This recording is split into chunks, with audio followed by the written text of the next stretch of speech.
de lá pra cá, né, meninos? Bem-vindos! Olha que delícia, estava com saudades do nosso quadro. Ficamos um tempinho maior. Gabi entrou aí nas suas férias e a gente não achou que seria, enfim, algo legal colocar outra pessoa. Obrigada, que está aqui com a gente, enfim. Não é que a comida ficasse ruim. Não, olha, não poderíamos. Não boa, né? Poderíamos. A gente tem que disfarçar aqui. Não poderíamos. A Gabi realmente... e é maravilhosa, não só a parte dessa gastronomia linda que você faz e ensina seus pacientes, mas também da nutrição, que também é assunto que vai entrar no nosso papo hoje. Então, apresentando aí ao público o Dr. Vitor Sorrentino, com a gente mais uma vez, ginecologista e obstetra, Dr. Domingos Mantelli, bem-vindos, e a nossa nutricionista, Gabi Esteves. Vamos lá, meninos. Pra gente começar, e até eu acho que ter um ponto de partida, a produção preparou um VTzinho de abertura, até para que a gente tenha noção de alguns dados, que eu acho isso fundamental. Na tela, olha lá.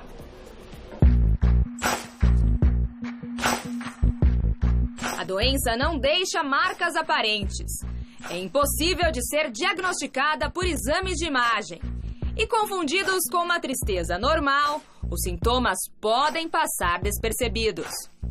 Mesmo assim, a depressão é a quarta principal causa de incapacitação em todo o mundo.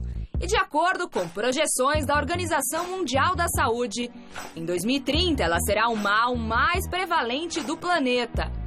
A depressão atinge 5% da população mundial, o que equivale a aproximadamente 350 milhões de pessoas. O Brasil tem a maior taxa de pessoas com depressão da América Latina, com 11,5 milhões de pessoas afetadas pela doença, onde nas mulheres a taxa é 30% mais elevada do que nos homens. Isso acontece porque a população feminina está mais exposta a eventos traumáticos. É importante que as mulheres fiquem atentas e procurem o máximo de informações possíveis sobre a depressão e busquem ajuda o quanto antes. Também é importante que elas tenham cuidado redobrado nos períodos de alterações hormonais, como de menstruação, gravidez e menopausa.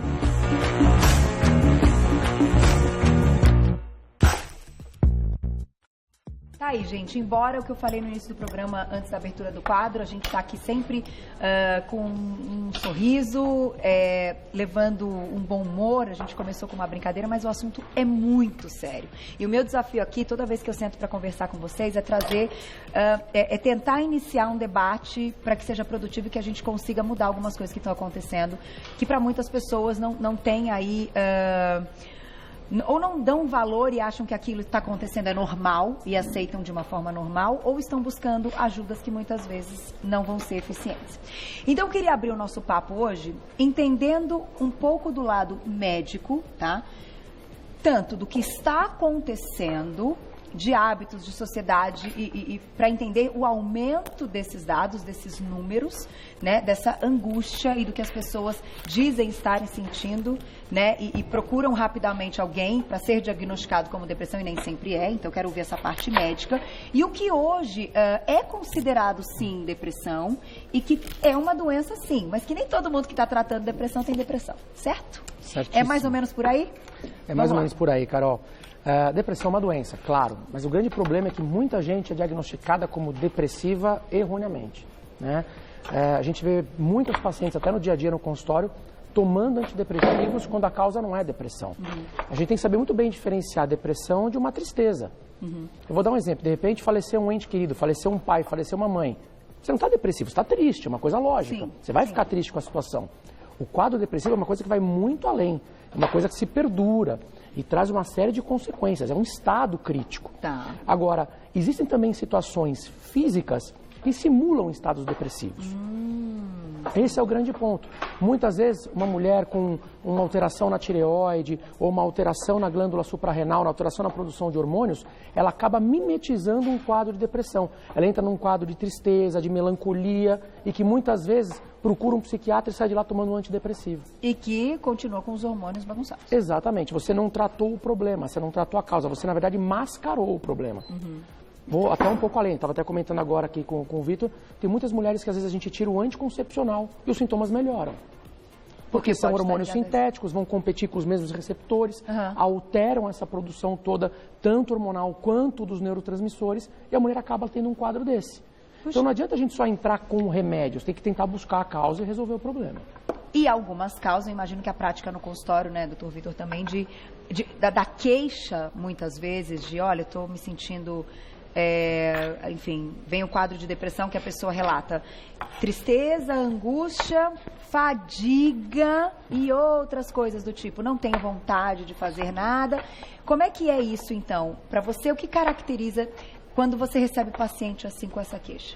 Eu sou muito preocupado com esse tema, eu falo muito sobre isso, porque a princípio a nossa preocupação é sempre caracterizar o que não é depressão, é mais fácil. Então, tristeza porque acabou um namoro aos 15 anos, não é depressão. Tristeza porque morreu alguém, não é depressão. Assim, essa angústia dessa vida moderna, ela é extremamente ela natural. É assim, nós estamos vivendo uma vida que, infelizmente, não é uma vida humana, principalmente no Brasil. É angústia o tempo todo, é preocupação o tempo todo. Então, um dos grandes problemas desse aumento desses números não é o diagnóstico real, é o diagnóstico errôneo, como o Domingos disse. Então, a gente tem um aumento absurdo do número de depressivos. Por quê? Porque se consideraram depressivos, buscaram ajuda e muitas vezes eu entendo que seja muito difícil a pessoa lidar com algumas situações. Sim. Só que enquanto o médico sozinha, né? não der o nome, eu sou muito taxativo com o negócio do nome de depressão. Assim, entregou o nome para uma pessoa, o resto da vida, quando ela for consultar com o médico, ela vai dizer doenças, depressão. Eu falei assim, mas o que foi a depressão? Eu já cansei de atender pessoas usando antidepressivo desde os 15 anos, porque nos 15 anos teve uma dificuldade, um bullying na escola, porque eu também sofri bullying. Sim, todo mundo faz parte, essa sim. palavra ficou muito assim, é demais. Existe a coisa preocupante, mas existe o demais. Então, primeiro de tudo, caracterizar o que não é. Isso não é. Dar um nome de depressão para alguém é uma coisa muito séria. Não é que a pessoa tem um problema incurável e ela não vai carregar isso para a vida. A maioria das vezes não é um defeito genético, não é um problema. É a pessoa que se expôs a um agressor, um estresse intenso. E aí, o que acontece? Obviamente que quando eu tenho um estresse intenso, meus hormônios, eles ficam todos compostos para me deixar sobrevivendo.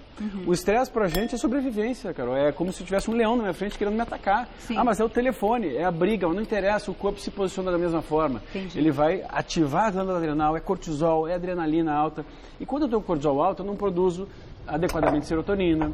Eu tenho vontade de comer mais, meu intestino desregula, 80% da serotonina vai vindo do intestino, então não é uma coisa só cerebral. Por mais que a pessoa tenha necessidade em algum período da vida de usar um antidepressivo, acho que é importante, fundamental. Enquanto não resolver a causa, vai ficar dependente desse remédio a vida toda. Já bem-vindo. Olha, estou sentindo já o aroma. Daqui a pouco tem adiantada, perguntinhas do público no @VocêBonitaTV. Vou aproveitar que a Gabi está passando por aqui.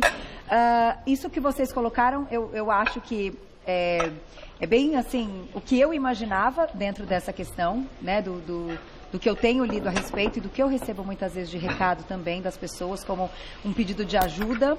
E o que eu digo é que eu tento ajudar trazendo, né, o debate para as pessoas, fazerem as pessoas pensar, porque não dá para a gente entregar tudo pronto, a pessoa também tem que ter o dedo lá na ferida e falar, olha, peraí, eu preciso buscar essa ajuda, eu preciso entender o que os médicos estão analisando e falando. De repente eu não tenho a depressão, mas de repente tem. Nós temos que ser críticos, nós mesmos. Exatamente, ter bom senso. Não é porque alguém disse que eu tenho, que eu tenho.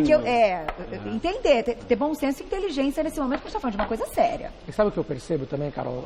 Muitas vezes, depressão é uma coisa séria. Muitas vezes leva a um suicídio, alguma coisa bem mais drástica. A gente acabou de acompanhar. Então, às vezes, até os próprios médicos preferem pecar para mais, diagnosticar mais pessoas sendo depressivas, mesmo algumas não sendo, do que de repente não diagnosticar, errar no diagnóstico e falar assim, não, isso não é depressão. Entendi. E essa pessoa, de repente, se suicida e ele vai carregar isso pro resto da vida. Entendi. Então, às vezes, é tanto medo do diagnóstico correto que eu prefiro taxar mais pessoas como depressivas que a minha chance de errar é menor. Entendi. Então, isso acaba acontecendo muito. E aí o remédio também atrapalha para alguém que foi diagnosticado e não tem Com certeza. a depressão, porque daí você está oferecendo ali medicamentos veneninho que são... a mais. Então, E aí É um eu ia apoio, te né, perguntar. Carol? Na verdade é um apoio, Uma às vezes, muleta, né? uma muleta. Como muleta muitas vezes serve. Agora nós temos que entender que a muleta, enquanto não a fratura, eu estou com uma fratura na minha perna, enquanto eu não resolver a minha fratura, eu vou necessitar a vida inteira de uma muleta. E muitas vezes nós temos que ter o cuidado no momento de entrar com a medicação.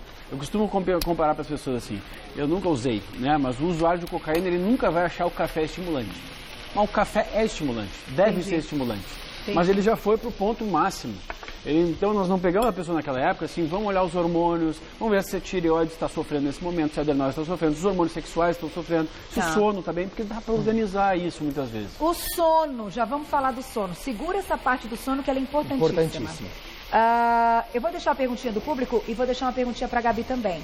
Onde essa parte nutricional destes alimentos pode nos ajudar ou pode nos atrapalhar? Porque deve ter coisa aí também que deve estar...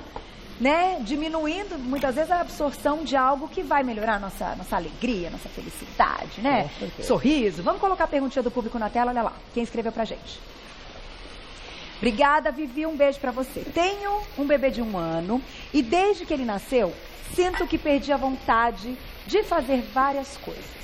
Não vejo motivos pra sorrir e sempre me pego chorando. Pode ser um sinal de depressão? Antes de responder a pergunta da Vivi, deixar os meninos pensando um pouco mais, essa parte médica, deixa eu aproveitar que tá um cheirinho maravilhoso, vocês estão sentindo. Gosta de matar aqui. A gente já vai contar o que você está preparando? Vamos. Que vai ao encontro da minha pergunta. Essa parte nutricional é fundamental para quem está aí com essa tristeza, angústia, etc. Cá, sem dúvida, né? Eu acho que hoje em dia, com todas as coisas ruins aí que a gente tem consumido, principalmente o açúcar, né? Glúten, farináceos, farinha refinada, isso causa uma agressão, principalmente no nosso intestino. E eu acho que a base de saúde, de boa absorção, de produção de serotonina, de bem-estar é no intestino, né? Então, por exemplo, hoje eu trouxe a banana, né? Que todo mundo tira do cardápio porque tem muito carboidrato e tal. Mas assim, se a gente souber aonde colocar e como colocar... Sim. Ela é super benéfica. Ela vem numa farofinha? Vem numa farofinha junto com nozes, tanto a banana, quanto as nozes, quanto o frango que eu trouxe, riquíssimos em triptofano, né? Olha. Banana tem magnésio, tem B6, que são tudo coisas que complementam essa formação de serotonina, de bem-estar e tudo mais, relaxamento muscular, bom sono, né? Um todo, né? Um todo. Então, assim, Carol, dosar, né? Por isso a importância de ter orientação. É verdade. Né? Para colocar em cada um, né? Olha que delícia, gente. E você ainda está reduzindo o molhinho? Estou fazendo um molhinho aí reduzido. Logo vocês provam. Pois é, daqui a pouquinho, então, quem quiser também mandar perguntinha dessa parte de nutrição, pode mandar. Inclusive da nossa receita que vai estar lá depois no nosso site no YouTube. Vamos lá, deixamos uma pergunta da Vivi, que é o tipo da pergunta quando a gente lê e quer ajudar, nos entristece deste depoimento, né? Um beijo pra você então, Vivi. Então ela diz que ela tem um bebê de 1 ano e desde que ele nasceu, ela sente que ela perdeu a vontade de fazer várias coisas e ela não vê motivo pra sorrir e ela sempre se pega chorando.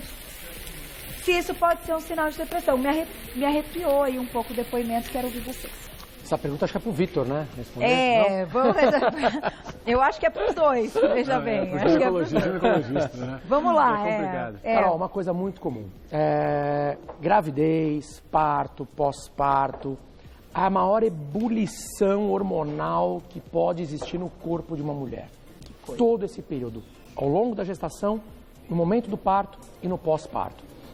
Na gravidez os hormônios vêm subindo, na hora do parto culmina com uma explosão hormonal, ocitocina e tudo mais, e pós-parto um declínio hormonal e aí a prolactina subindo para a amamentação. Além disso, tem todas as situações do cotidiano, da vida daquela mulher que mudam drasticamente, totalmente. Então a mulher ela se pega de repente presa em casa, precisando cuidar daquela criança do recém-nascido 24 horas por dia. Ela se cuidava, ela não consegue mais ter tempo para se cuidar, ela não consegue ir a uma academia, ela não consegue nem dormir. Então, toda aquela idealização que ela criou da maternidade, tudo aquilo vem por água abaixo. Todo aquele romantismo que a mulher cria em torno da gestação e do pós-parto, quando esse filho nascer, tudo vem por água abaixo. Então ela se sente muitas vezes derrotada. Sozinha, assim. Sozinha. Porque o marido continua trabalhando para sustentar a casa, sai de manhã e volta à noite. E ela se pega naquela rotina e confinada. E não é fácil cuidar de criança. E não é fácil. Naquela rotina confinada que ela não tinha. Então, juntando tudo isso a essa ebulição hormonal que acontece, uma coisa muito comum que atinge 80% das mulheres é o chamado blue puerperal. Então, o blue puerperal não é depressão puerperal. São coisas distintas. A depressão puerperal é uma doença. O blue puerperal é um estado melancólico passageiro. Quando a mulher se pega nessa situação, nessa mudança drástica de rotina, nessa oscilação hormonal, e ele começa logo depois do parto e tende a durar de 1 a 2 semanas. Então é aquela mulher mais triste, ela fala, nossa, eu devia estar tão feliz com o nascimento do meu filho, mas não estou sentindo isso. Estou meio entristecida, estou sem vontade de fazer nada. Tem aquele choro fácil, aquela labilidade emocional, muitas vezes uma irritabilidade até com o próprio marido. Então é importante os maridos saberem disso, que isso é muito comum e dar apoio nesse momento. Mas é logo na sequência, assim, em seguida ao parto. Na sequência ao parto, por conta dessa queda brusca hormonal também. Já a depressão puerperal, ela tende a acontecer algumas semanas ou até meses após o parto e tende a se perdurar. Então seria mais ou menos esse mesmo estado, mas um estado onde você não quer cuidar do seu filho, você não tem vontade de fazer mais nada, só que isso perdura. Só que aí nós temos que saber diferenciar a depressão puerperal de alguma alteração orgânica que possa estar acontecendo, como por exemplo... uma queda brusca de cortisol, que é muito comum nesse período, porque a mulher não dorme, a mulher está esgotada fisicamente, um estresse orgânico para o corpo muito grande, o seu cortisol caindo. Quais são os sintomas? Um cansaço excessivo, muitas vezes confundido o quê? Com depressão. Entendi. Quer ver uma coisa interessante? A Érica, minha esposa, a Érica teve uma época, isso foi logo depois do nascimento da Júlia, da primeira filha, e que a mãe dela virou para ela e falou assim, filha, está acontecendo alguma coisa? Você está bem com o Domingos? Estou te achando meio depressiva, o que está acontecendo? Ela falou, mãe, eu estou meio estranha, tal, não sei o quê. A gente fez os exames, diagnosticamos o cortisol dela lá embaixo. Suplementamos, em 1 semana tirei ela daquele estado. Entendi. Então, um estado muitas vezes confundido com depressão. O organismo, às vezes, claro, e ela deve estar... o que você falou, uma sequência aí, uma rotina que está colocando esse hormônio lá no chão, sendo que ela precisa ter cuidado, não é culpa dela. Mas é por isso que entra o acompanhamento médico nessa hora. E o acompanhamento médico não só para dar um diagnóstico, você está depressiva, não. É o acompanhamento médico para tentar descobrir, para descartar outras possibilidades antes de taxar alguém de depressivo. Entendi. Então, será que essa mulher não está tendo uma alteração, uma oscilação da tireoide, dos hormônios tireoidianos? Ou, de repente, na produção do cortisol, ela está sob um estresse muito grande? O que está acontecendo? Como é que está a vitamina D dessa pessoa? Isso está gerando imunidade, uma e tudo isso está gerando um quadro melancólico que vai ser confundido muitas vezes com depressão. Então, a sua dica seria assim, para ela... refazer os exames nesse momento. Procurar o médico, fazer os exames, descartar causas orgânicas, para aí sim a gente começar a pensar numa depressão puerperal. Não dá para diagnosticar alguém com depressão sem olhar exames. Não dá. Principalmente os exames hormonais. Não tem como. Tá aí. Vivi, vai na dica aí dos nossos médicos. Acho que vai te ajudar bastante. Depois escreve pra gente. Mas seu bebezinho deve ser a coisa mais delícia. Olha pra ele, dá muita risada. Perguntinha pra Gabi. Olha lá, quem escreveu pra gente na tela. Um beijo, Beatriz. Obrigada. O cacau também pode contribuir pra nos deixar mais felizes? Dá pra dizer, então, que rola aquela desculpinha pra comer um chocolatinho? Com certeza. É óbvio, né, Cá? Um bom cacau, né? Não qualquer um. De repente, um nibs de cacau, né? Um cacau... um chocolate, às vezes a gente fala assim, um chocolate com 70% de cacau, né? Sim. Mas se tem açúcar, não vai adiantar. Não vai adiantar nada. Né? Então, ter atenção a isso. Eu até gostaria de fazer um molhinho com cacau, era uma coisa que eu tinha pensado. Olha que legal. Mas acho que casou mais bonitinho assim, eu acho que vocês vão gostar. Já vou até... Mas mostra isso aqui, olha essa... Não, Gabi do céu. Isso aqui é um molho de laranja que você reduziu? Isso. A gente já fez isso ao vivo. E uma coisa bem legal, Cá, o que eu engrossei esse molho? Com biomassa de banana verde. Mas eu não podia então, mais uma coisa para a questão intestinal, né? Para aumentar aí a flora boa, né? Olha que legal. E Mas é incrível que ela faz isso ao vivo como se fosse a coisa mais fácil do mundo. Gente, batendo papo e fazendo... ela é chefe. Eu queimo pipoca de micro-ondas. Não, Foi uma catástrofe na cozinha. A Gabi ela faz de um jeito mesmo, chefe de fazer cardápio restaurante, fazer consultoria para vários lugares. E assim, eu acho legal que você passa essas dicas para os seus pacientes. Isso é muito legal. Muito. Isso é uma orientação... Facilita, né? Ampla.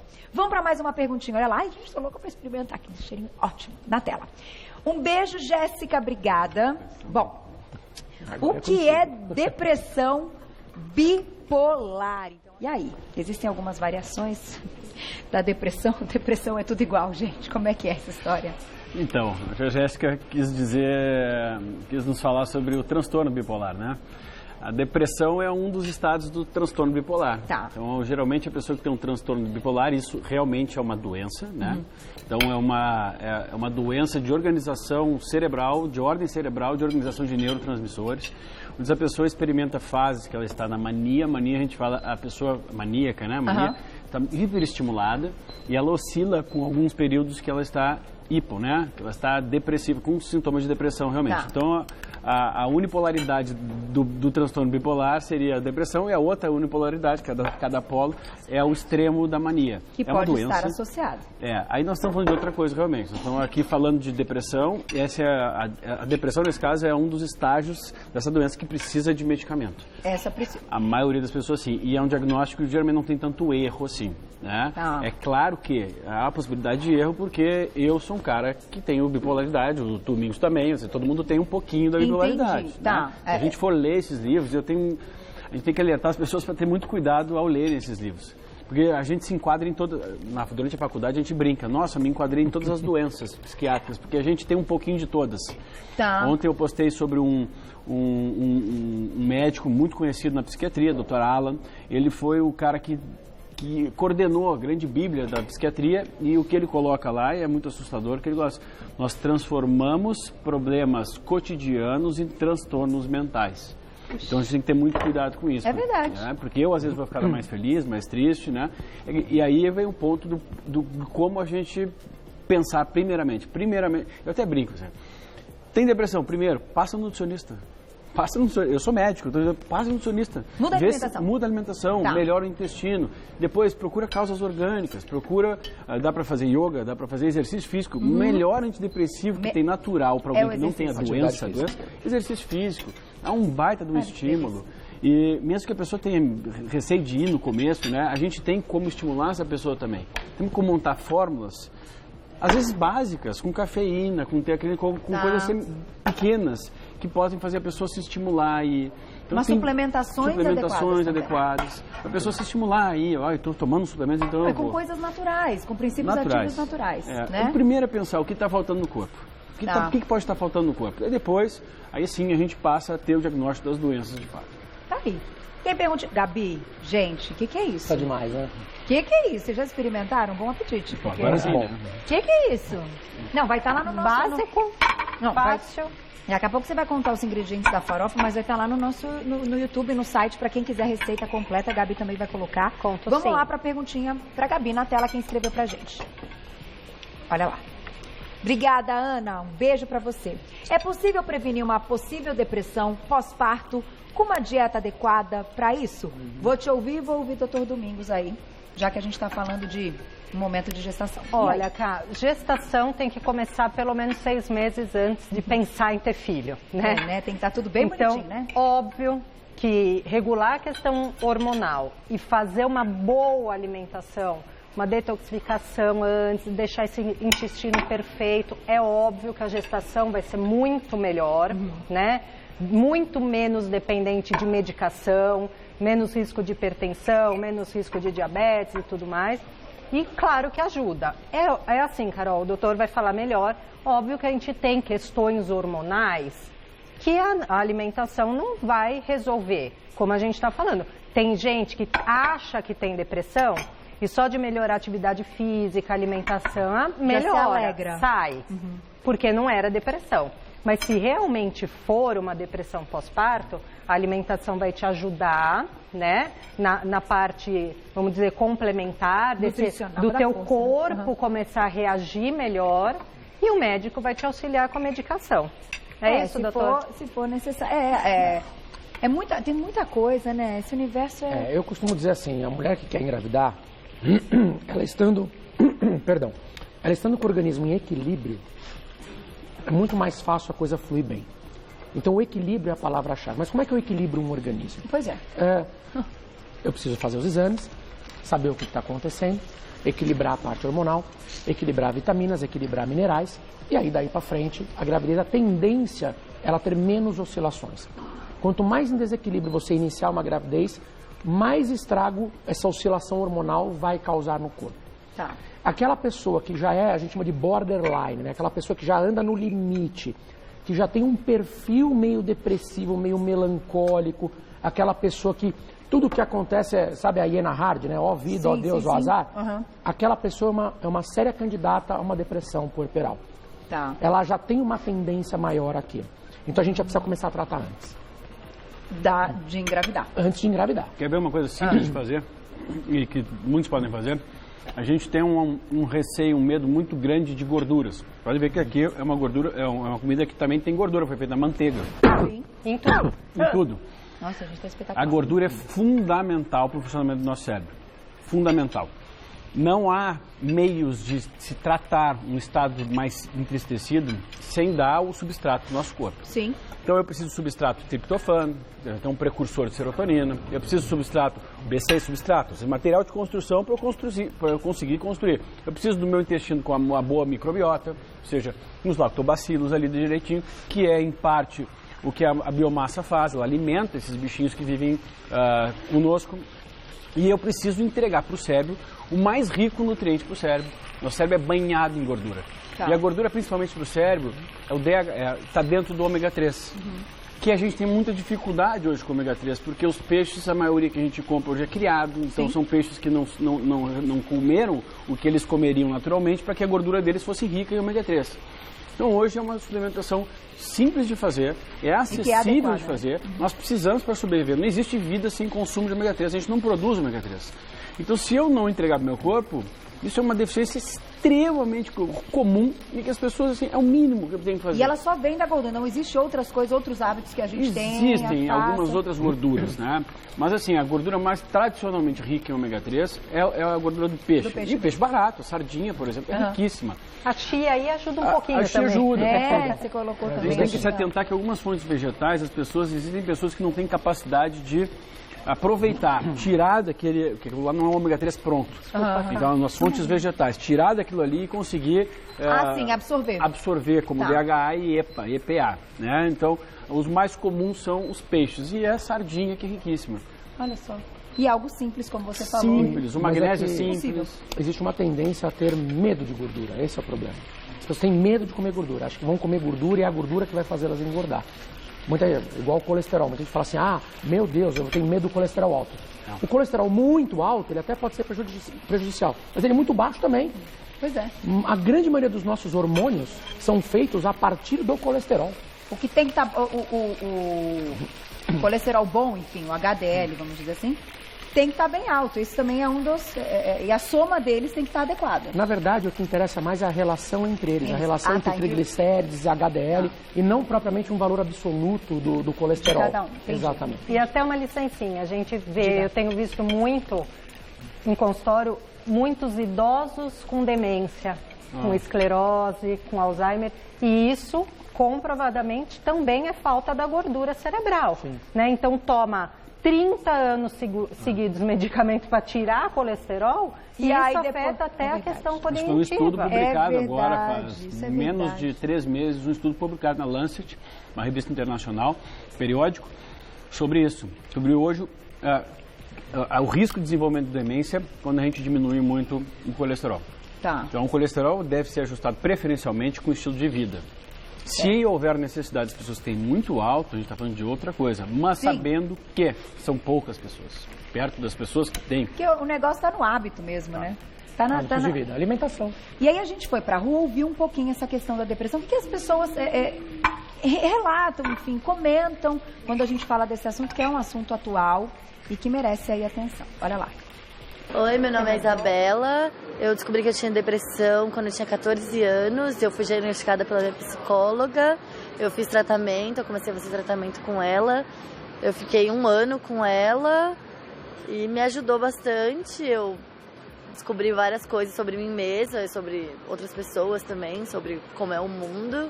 E eu conheci uma pessoa que teve depressão. Logo após que o bebê dela nasceu, ela desenvolveu depressão pós-parto. E isso ficou acontecendo por muitos anos, mais precisamente por 9 anos. Mas durante esse tempo a pessoa sim teve acompanhamento e isso foi essencial porque é uma doença, né? E é muito importante que isso seja acompanhado e até prevenido. Oi, meu nome é Gabriela, eu tenho 20 anos e eu conheço muitas pessoas, amigos, entes queridos que passam pela depressão, né? E é uma situação muito difícil porque na maioria das vezes as pessoas não sabem lidar com isso. E eu percebo que cada vez que passa é um problema que fica corriqueiro. Muito mais gente acaba nesse estado depressivo e as pessoas ainda não sabem lidar, não sabem como ajudar e muitas vezes acaba atrapalhando. É uma situação muito difícil e eu acho que as pessoas que estão nessa situação se veem sem saída.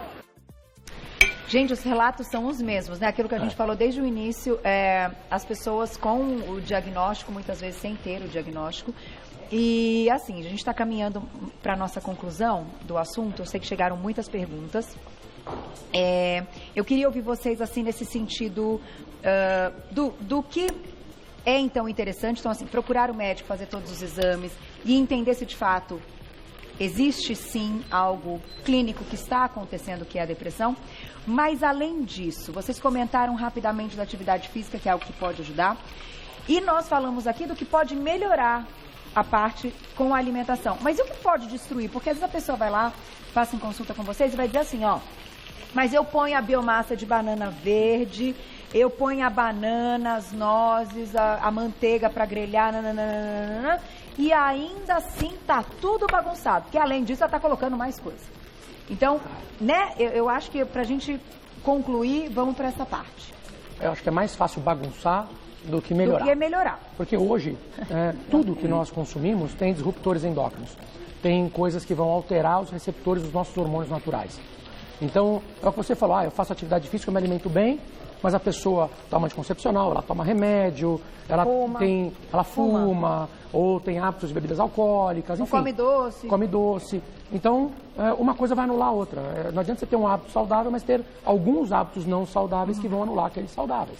É mais ou menos isso que acontece. O problema maior, então, doutor Vitor, vamos lá. Deve estar mais na glândula adrenal do que na própria depressão. Pois é pior que é mesmo, né? Se a gente pensar assim, ó, a genética não mudou, Carol, dos teus antepassados para a tua, não mudou. Muda a expressão gênica. Tá. Ou seja, muda o que eu estou fazendo para expressar algo de ruim ou algo de bom. Então, se não mudou, não posso falar que tem um caractere genético nesse negócio de uma população que tinha 10 depressivos, hoje em dia tem 1000. Ou seja, é hábito, fica simples de entender que é hábito, é expressão gênica. Por quê? Porque minha expressão está ruim, eu estou tendo maus hábitos de vida. Então, a nossa grande preocupação nessa situação toda, eu acho que a gente pode alertar para as pessoas. Primeiro, glândula adrenal responde ao estresse. E estresse, um maratonista tem estresse, porque é muito estressante fazer o que ele faz. Você não tem amor em casa, não consegue dormir, não dá o substrato para produzir. É tudo estresse, agressão. Então, primeiro vamos pensar nisso. E parece um pouco piegas, né? Mas estilo de vida, como é que eu vou mudar meu estilo de vida? É simples, alguns hábitos são simples de fazer. Eu trocar o refrigerante por uma água. Gente, essa água tá maravilhosa. Puse Sandrinha, olha isso aqui, é um abacaxi. Eu colocar uma banana, biomassa de banana verde, botar uma banana com canela, botar com aveia. É o coisa da casquinha do abacaxi, olha aqui, da coroa. E o Vitor tocou num assunto interessante, o estresse. Olha que dado interessante. Tem alguns trabalhos publicados mostrando que gestantes que passam por um estresse prolongado na gestação. Vou dar um exemplo, morre algum parente muito próximo, fica muito estressada, todos aqueles hormônios em ebulição no momento da gestação. Tudo aquilo está sendo passado para o bebê intraútero. Esta criança, na vida adulta, a chance de ser depressiva, ela mais do que dobra.